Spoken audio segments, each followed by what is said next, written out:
some of our international colleagues today joining us all the way from Gruny University in the country of Georgia, as well as our other attendees from around the world.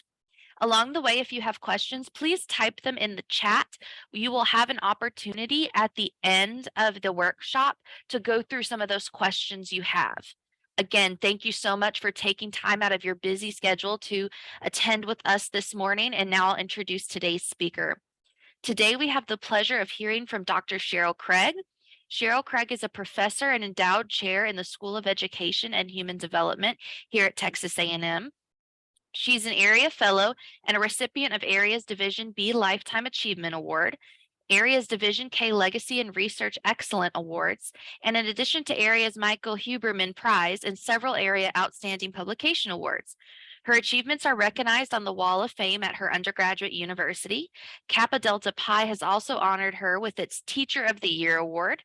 Governor Perry named her as a super teacher, and the Houston community bestowed upon her the Giannis Korzak Excellence in Education Award for 2021 for her exemplary contributions to the international field of teaching and teacher education.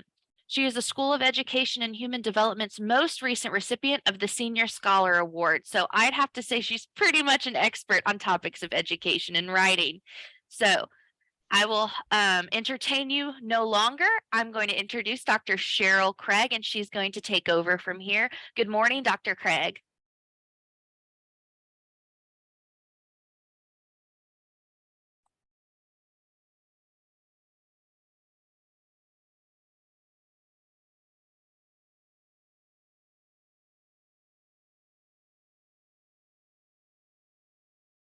Hey, Dr. Craig, it doesn't sound like we can hear you very well. I haven't spoken yet. Well, then there we go. Thank you, everyone, for being here. And I'm just really, really happy. I am just a professor who's going to teach her class today.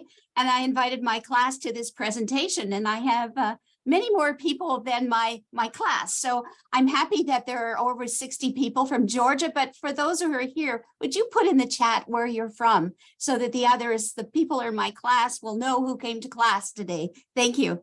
Just pop it in the chat.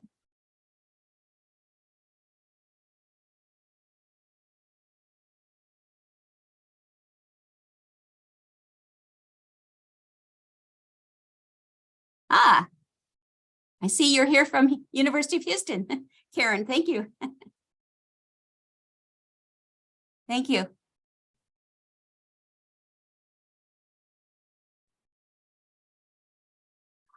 Today I'm going to be chatting about the parts in the whole and preparing manuscripts for publication. But before I begin, because I have doctoral students here, and I think other people have brought their doctoral students as well, I'd like to kind of share my career path because it's important. You know, when you're a doctoral student, you just wonder what life is like after doctoral studies. And so I thought I would share that. And then I want to share something about another thing that we have going on at A&M that may be of interest to our audience.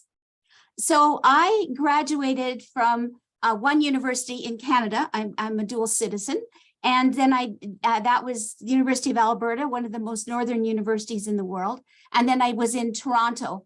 It was my second university. And as most often happens with people, the countries produce too many doctorates and don't have enough jobs for them. And I think people would recognize that happens. So I put myself in the job market, and I was hired by Rice University in Houston, Texas. And Rice was looking for someone who could come and work on some major project, which was the Houston Annenberg Challenge, which was an investment of $60 million in public education. I didn't know that was what I was getting myself into. But as soon after I was at Rice, I realized they didn't have a doctoral program. They only had a master's program, and I was really taught to be in a doctoral program.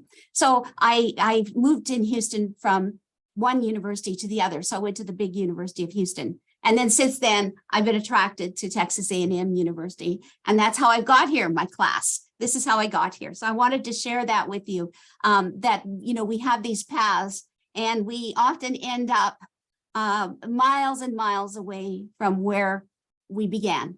and it's not unlikely, and these things happen. Before we begin, I wanted to give credit to Julia Avsky, who prepared the slides for me today. And just if we could just give a moment to the country of Turkey, which is suffering from the earthquake. So just a moment of respect, please.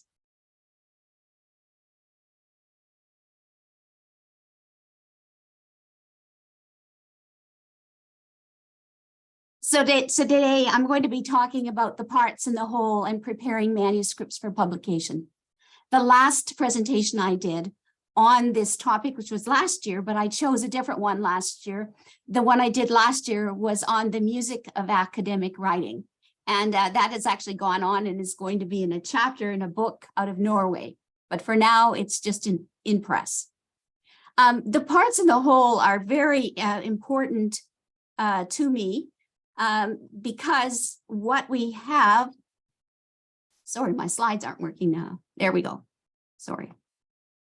What we have is with publishing and with writing, we have to make sure that our writing and our publishing is experience, not just an everyday activity, but that it is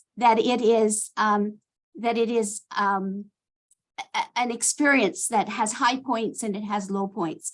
John Dewey was the one that said that experience, the holistic experience, is the interaction between a person and their environment. And when we interact with our environment, we're interacting with a writing environment, we're interacting with a publishing environment. Dr. Craig. Yes? We can't see your slides. Sorry. That's all right. I see our slides. I can see the slides. Perfect then. Perfect. Oh, That's see just an them. administrative thing on my end. I got it now. see. Thank you. Sorry, I'll go back to here. So we have to think about writing as an experience, not an activity. So if you're thinking of your writing as an activity, don't go and write.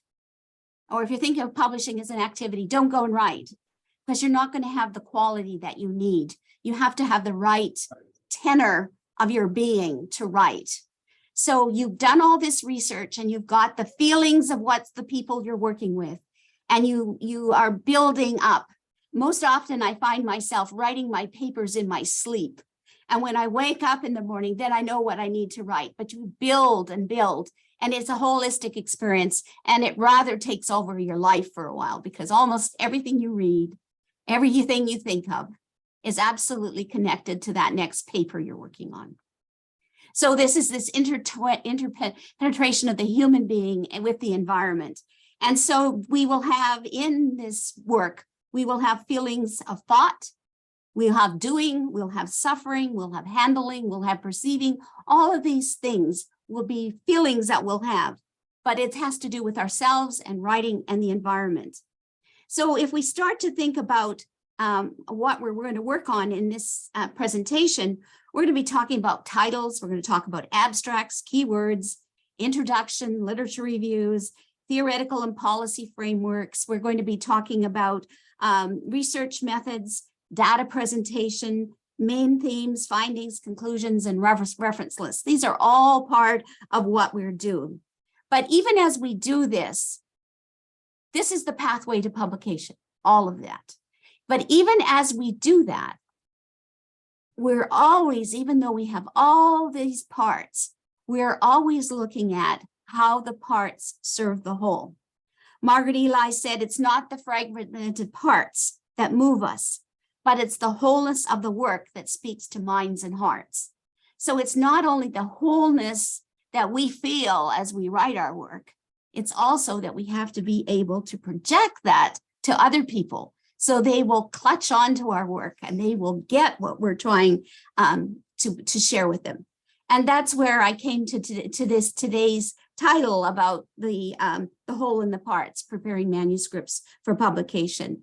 So when we talk about the literature review or the research method, this is the extent to what we have, how that is meant to scaffold our manuscripts. And they'll back up our data. In other words, we're just laying a foundation, introduction, literature review, theoretical framework, method, all of that is foundational. We have to have all of those pieces have to be very stable. And then we get those in place, and then we get up to our data presentation. But in everything we do, even though we have all these parts, the whole manuscript is the lead foot. So we may talk about each of the parts, but we have to get it into this whole, into the lead foot. So I remind you again, I'll be talking about each part, but the reason is those parts are part of a whole.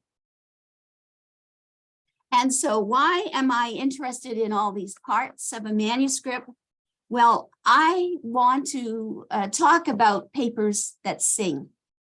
I don't know if you've heard that expression before, but sometimes as an editor, and hopefully as an author myself, that when you're preparing a paper, you will know exactly when your paper's ready to go.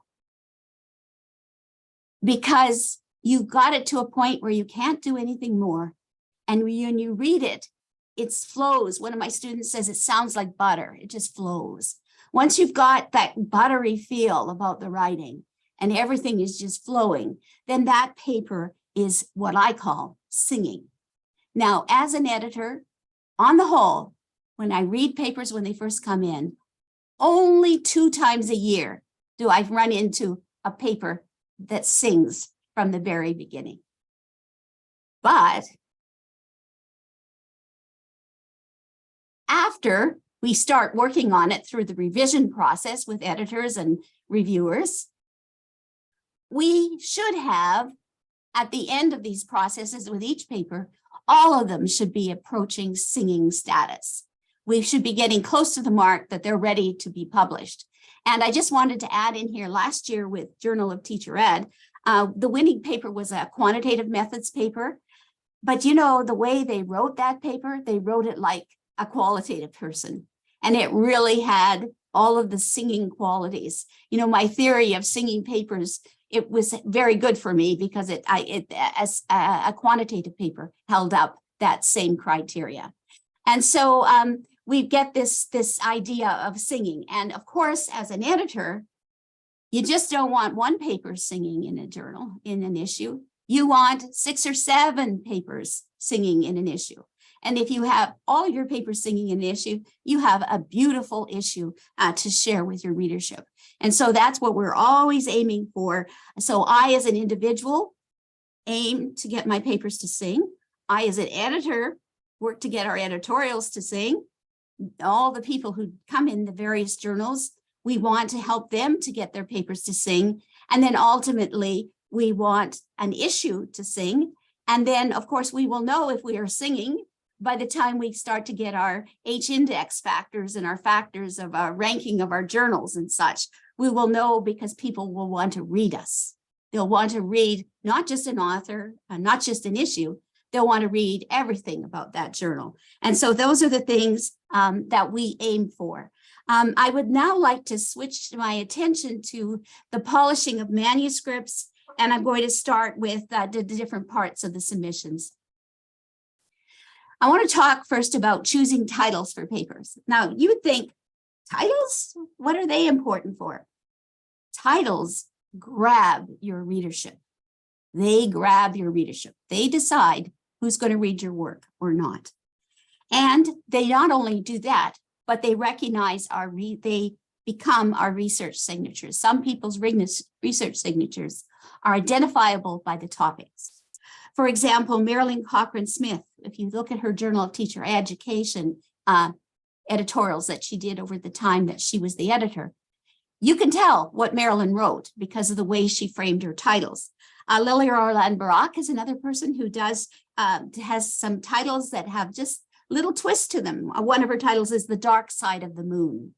Well, it's something about teacher ed and the dark side of the moon. Would I want to read it? Oh, yes, I want to know what she's talking about. And of course, there's people like Lee Schulman, who is he has one of his things is Truth and Consequences. Anything called Truth and Consequences, oh, I'd like to read that. It grabs me. It reaches out and grabs me. But my own work does that because I use teacher metaphors. So I have the dragon in school backyards, data as God, butterfly under pin, and these are all generated by metaphors by teachers, but you can catch my research signature by those titles. So it's really important if you want to be a recognized researcher. That's one of the ways you can make yourself recognized. That you're not just choosing a title, but they all belong to a colony of titles. And that they can be identifiable to you because of the particular kinds of titles that you choose. So that's something I put out there. Some titles that I like right now are Patty Lather has a title called Troubling Angels. You wouldn't think trouble with angel would be together.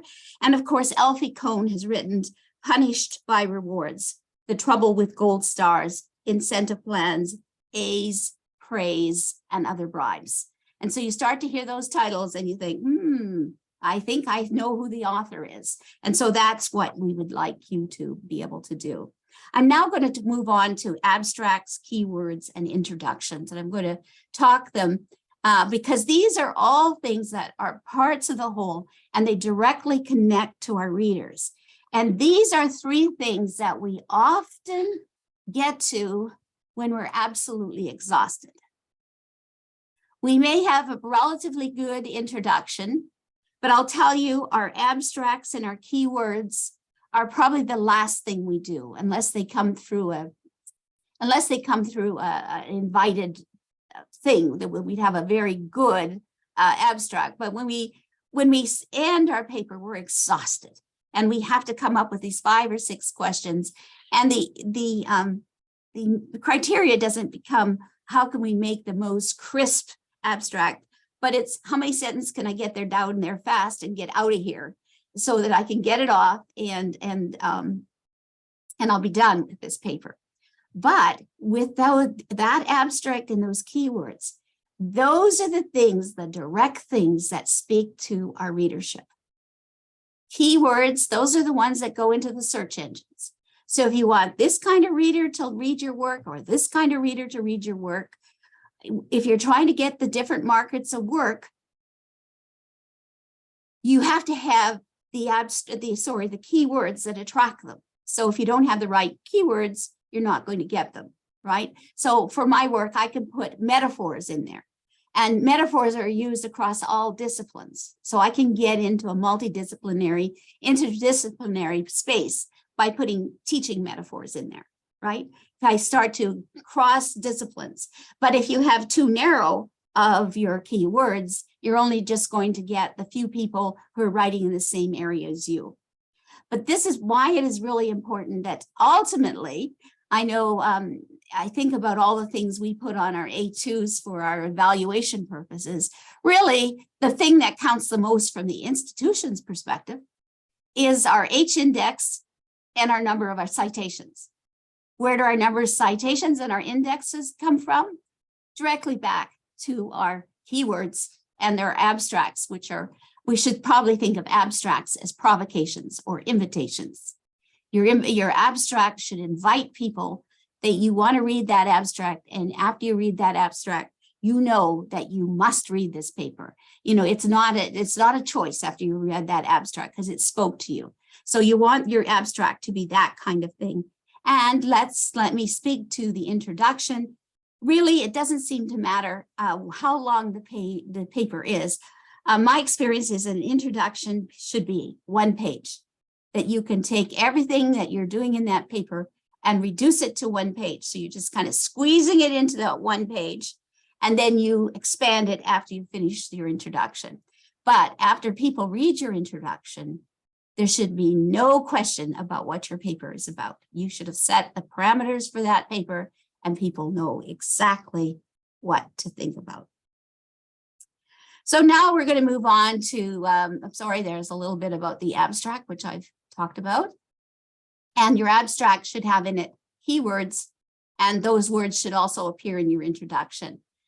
You can also use synonyms, right? You can use like words, so you can, so you don't, not too repetitive of words, but you have a battery of words that you use for each other. For example, my conceptualization for my dissertation was called knowledge communities.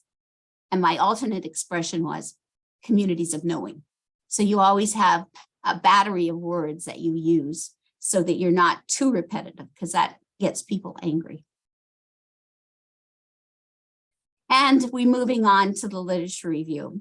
And literature review, some people opt for a theoretical or a conceptual framework, and others have a literature review and a conceptual framework or a theoretical framework. It just depends on the journal that you are writing for.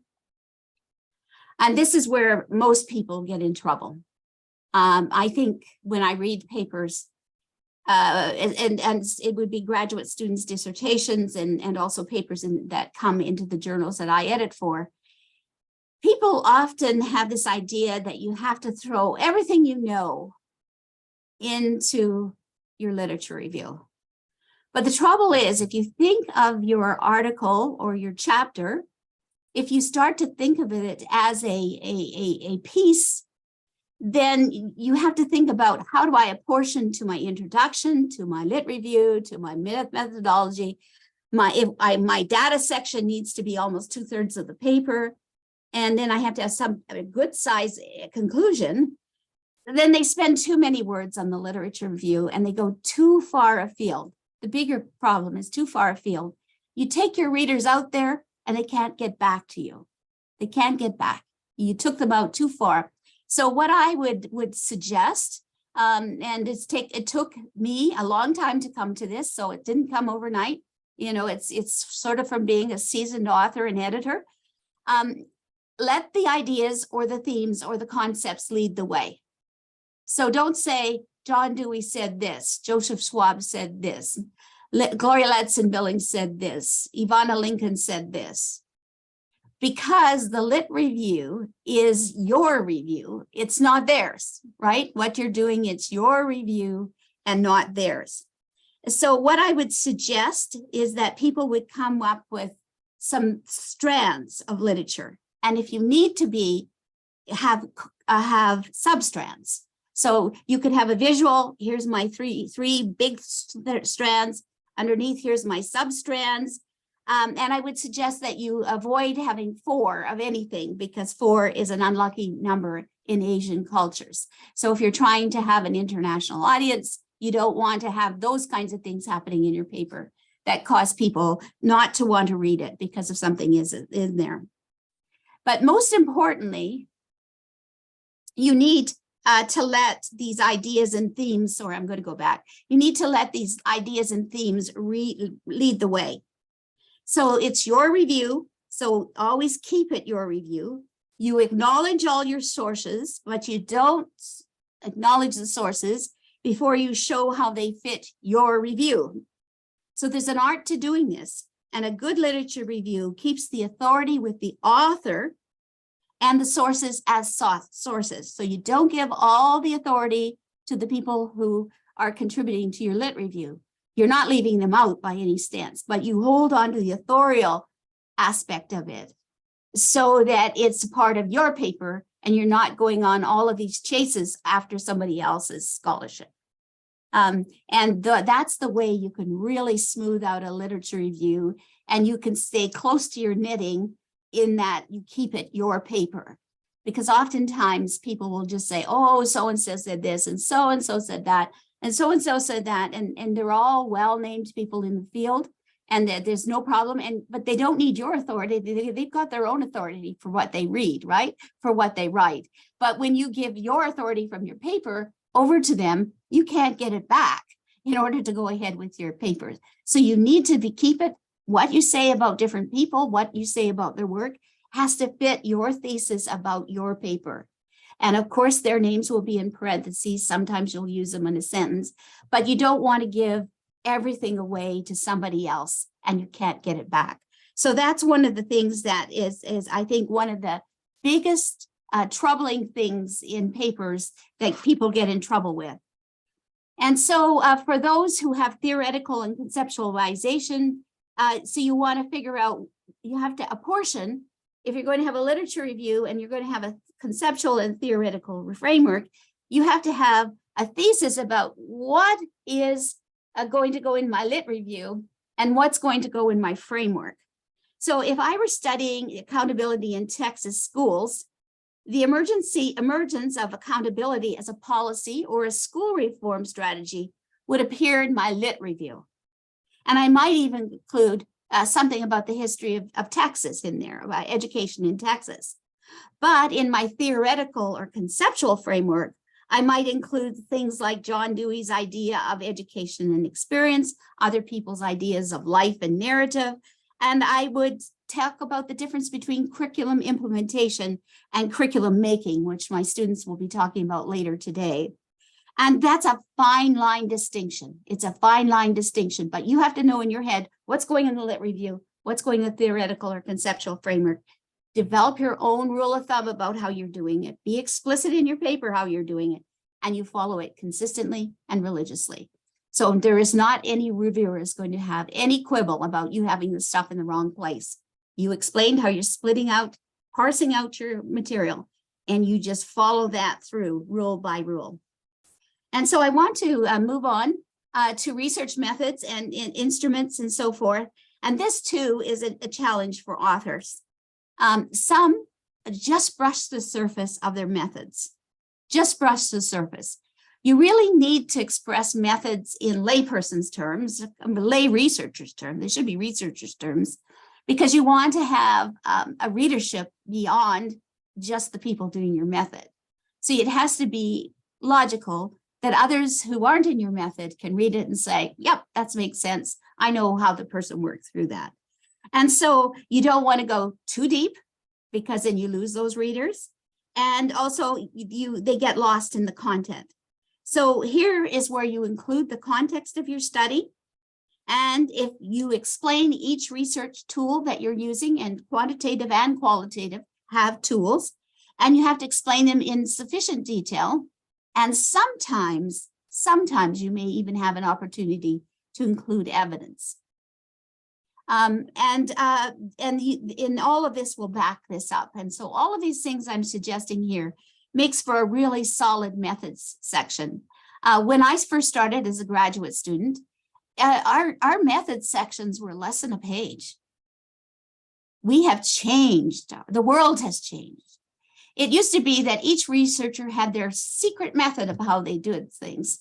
They've spoken very broad categories about what they did, but they didn't say exactly what they did because they didn't want anybody to steal their magic.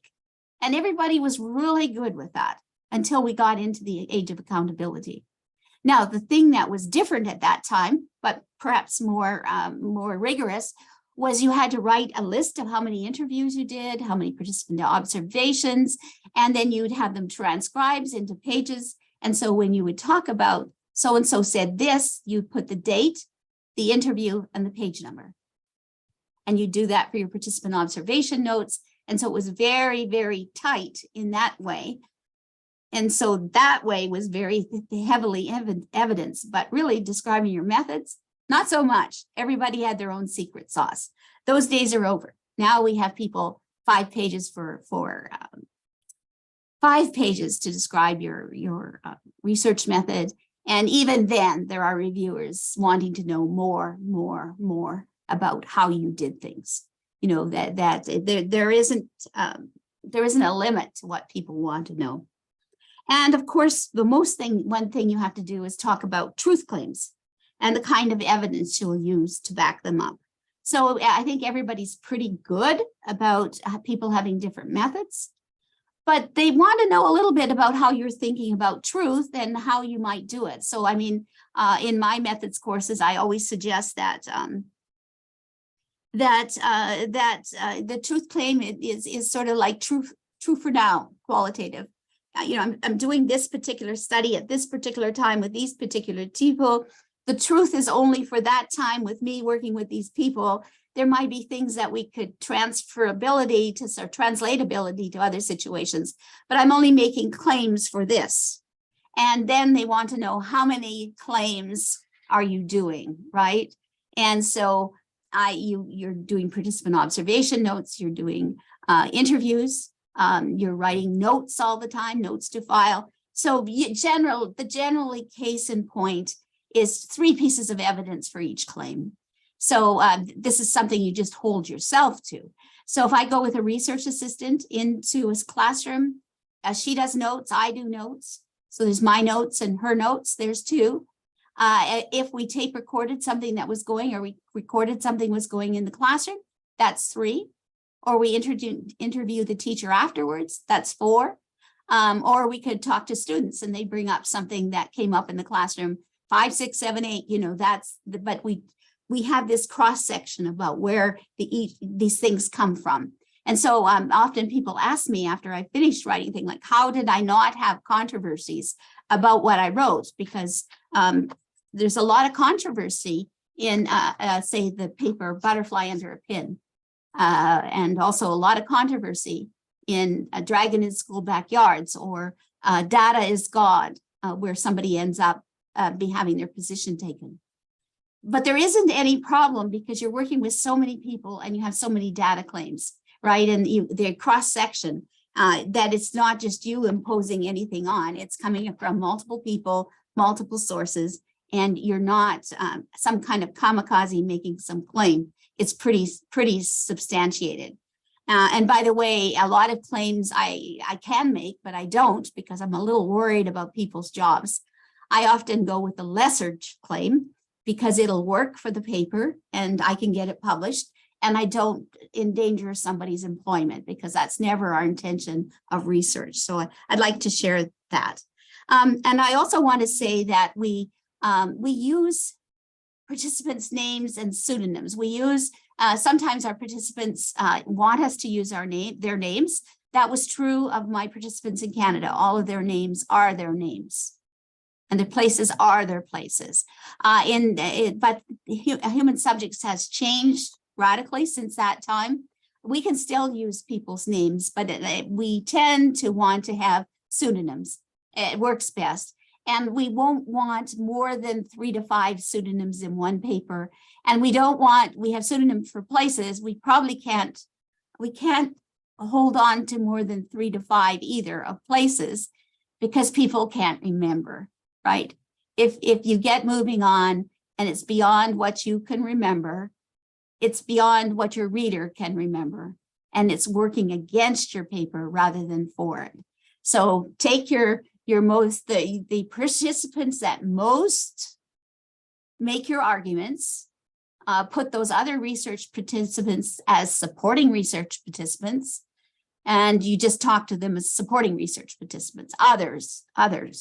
Something, whatever you're going to use, and always use their pseudonyms. Always use, don't say participant 1, participant 2, because that's not, it's not endearing to want to read a paper.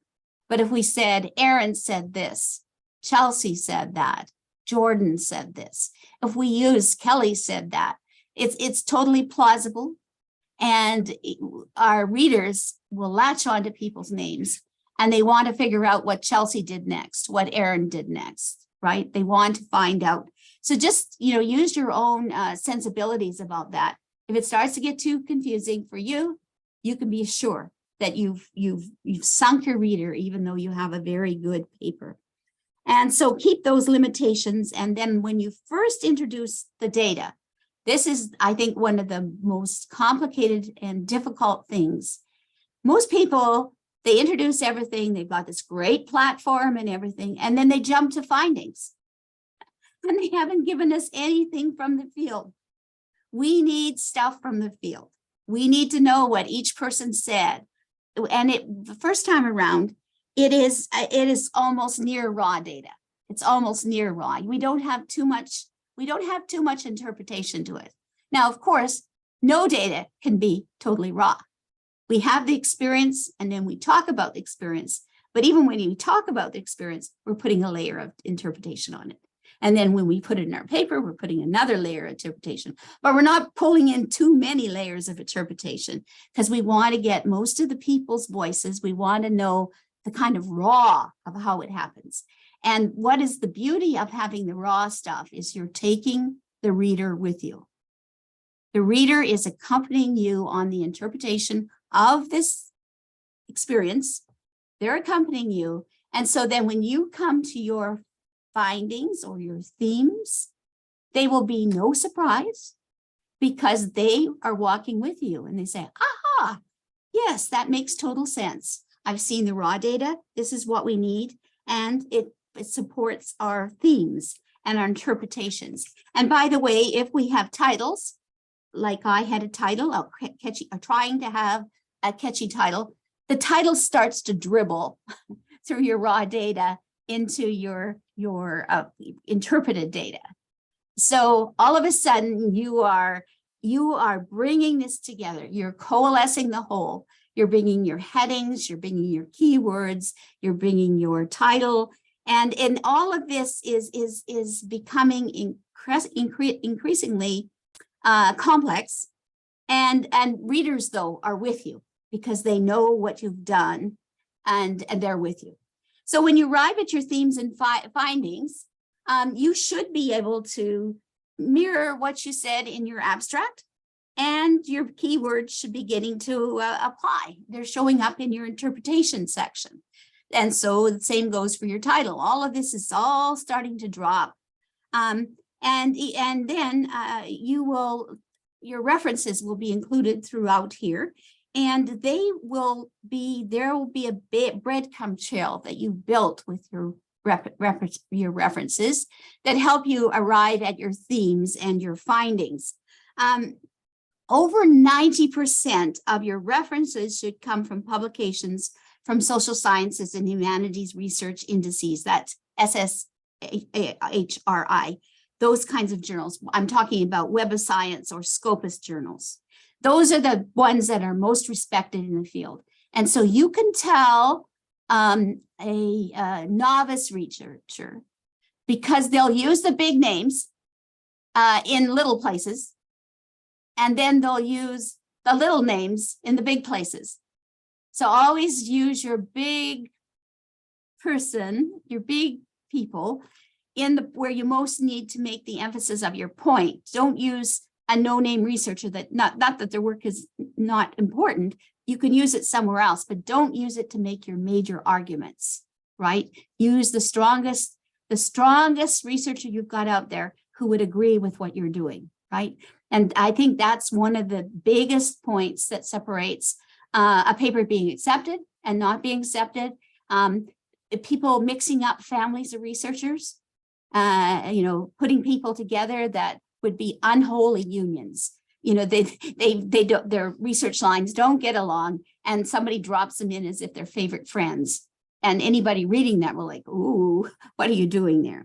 So you need to watch this. And so too broad of a chasm in your references suggests your scholarship is not ready for tier 1 publication, and having too thin of a research footprint. For example, missing out on a major review of the literature right on the concept, right?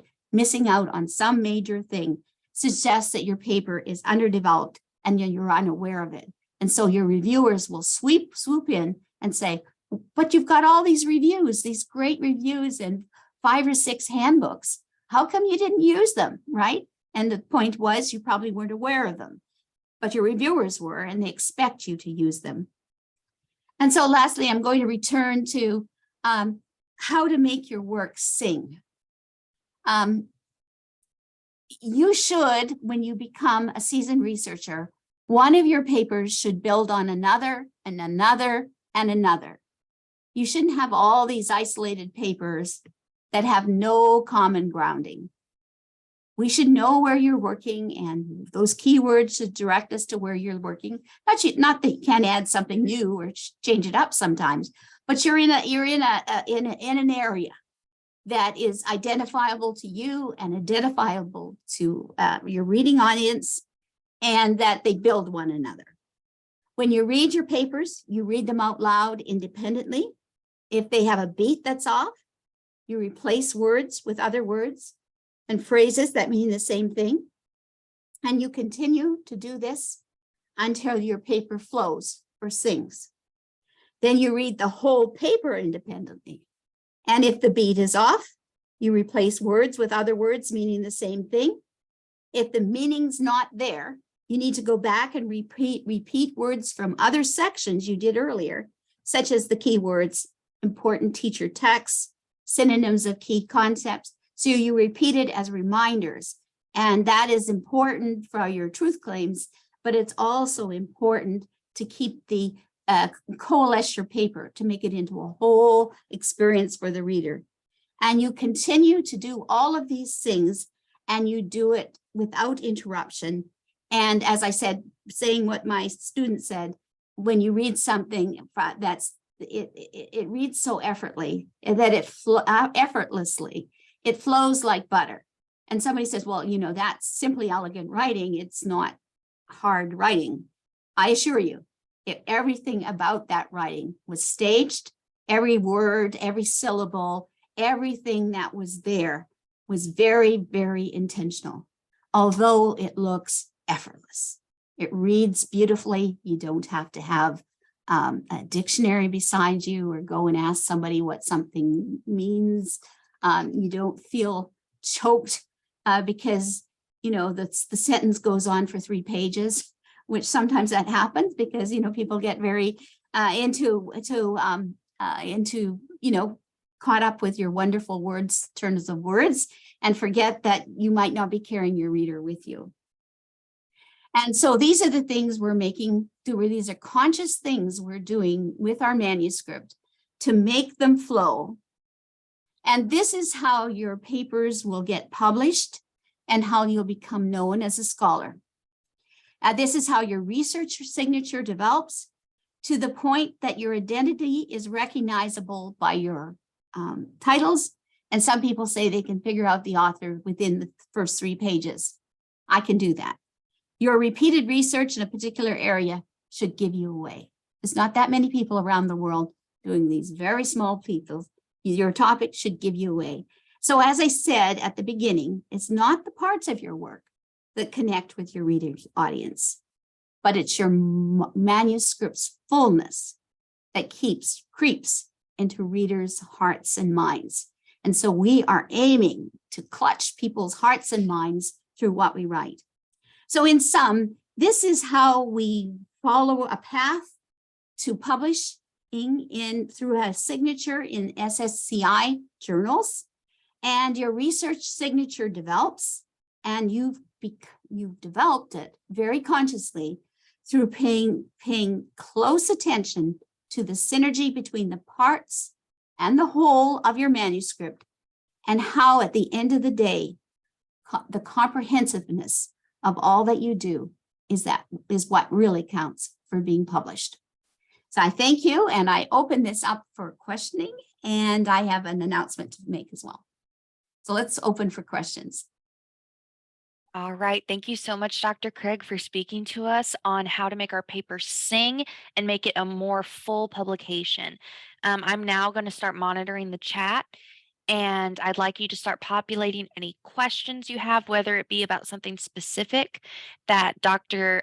Craig said, or if it was more a question for clarity. So I'll give you a few minutes to think if you have any specific questions, or if you're seeking advice about a particular area of your writing, to post it in the chat.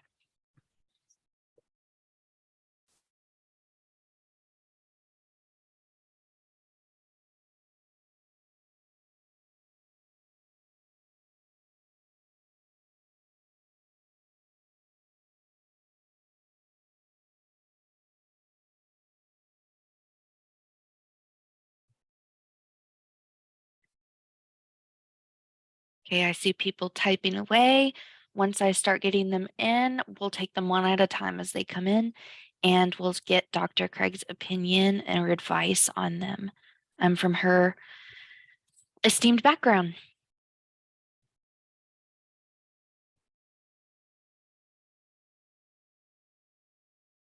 Okay, we've got one.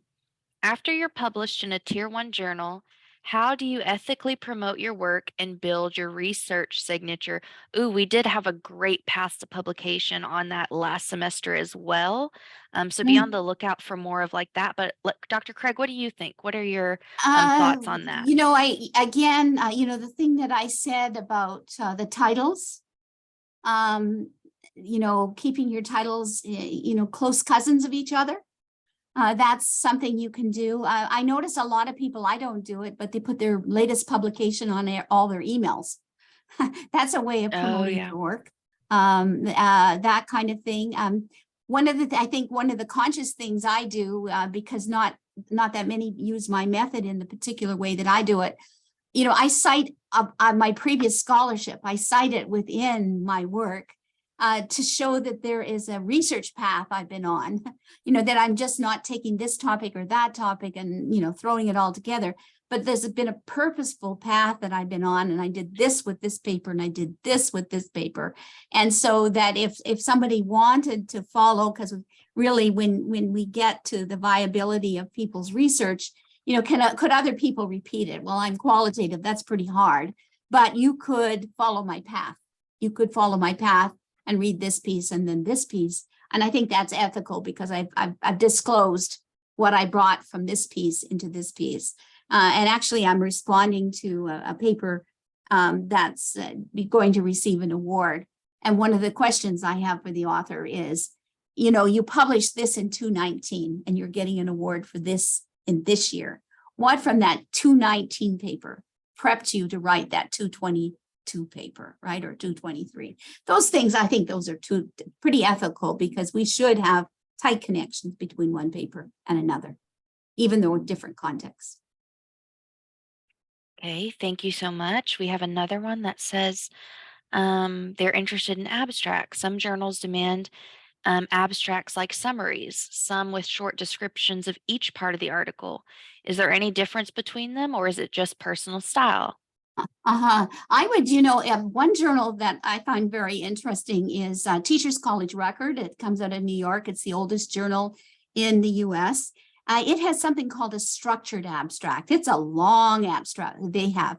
But anyways, all those questions they ask are the kinds of questions you should be able to answer in your abstract without having to write it like they write theirs. But there's no limit on their abstracts in words. There are limits in our stuff. I just wrote one last night, 250 words, right? So I might write that long abstract using that Teachers College Record model and then figure out of all that, what are the 250 words or the 150 or the 120? The reason why I'm suggesting to use their model is you're not going to miss out on a key question, because their model of a structured abstract hits all the major things. But if you have to reduce it, you reduce it from their model, and hopefully you've covered most of what you need to do. So that's a good way to do that. Okay, thank you. We have another one that's asking if you have a particular paper that you're proud of and that sings that you would recommend that we review that models the structure the best. Well, I try and make them all sing, but they may not. They may be out of tune for your ears, but they're okay for mine. I think I do like the butterfly under a pin quite a bit, and I do like data as God, because that metaphor is an easy one to talk about. Those are two relatively recent ones that I write. That is it sounds recent. It was 2012. And that is God was 2020. The reason, I mean, the other. Both of them have won Best Paper Award somewhere, but there's other ones that have run paper awards too. But they're not just at the tip of my tongue. Okay. Someone asked one about effortless. I'm not quite understanding. Yes, So I think I understand. I Okay. tried to talk, and I really try and publish, and I also try to speak effortlessly, not trying to overcomplicate anything, because there are many researchers who want to impress people with their vocabulary, with their long sentences and all that kind of thing. But truly, I'm a field-based researcher. My responsibility is to get what's in those schools out to the public policy environment. If I am using complicated words, if I am using, if I'm talking in lingo or something like that, they're not getting the message. And the only way I can get a message across is to have the emotion with the message. And really, when these terrible things happen to teachers. They have some very bad experiences. You want your reader to be as mad as you are that this happened to this person, right? You want to be able to, you saw that happen in the schools. For example, one school, they were kind of beat up by a consultant that was hired by the school who took after the teachers. And you're sort of thinking, what? This is their school district. This is their school. Who gave this person authority to speak over the top of the noses at the teachers, right? So you want to convey that emotion. You want to get the evidence where these things happen, and you want to convey that emotion because you want the researcher, the policymaker, whoever's there, you want to carry them with you. And so you don't want to make anything up or conjecture. You just want to be as close as to what happened. And yes, effortlessly, just like I was talking to you, just like we were just talking and having a conversation. But to write like that and to research like that, very, very hard work. It's easy to write long words and long sentences. Easy, easy, easy, easy. Did But to that take answer? a hard topic and make it sound simple, that's a challenge.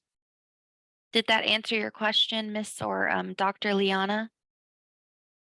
Awesome. Yes. Okay. I wanted to make sure that we interpreted it correctly. Another question we have is, can you address the topic of research questions in a manuscript to ensure alignment with methods? I've reviewed some articles recently where there was a large disconnect between the questions and the methods and the reporting of the findings. Yes, yes. Technically, I would say in qualitative research, you never write a list of questions. That's a quantitative method. Your questions should be embedded in your narrative. And so a lot of people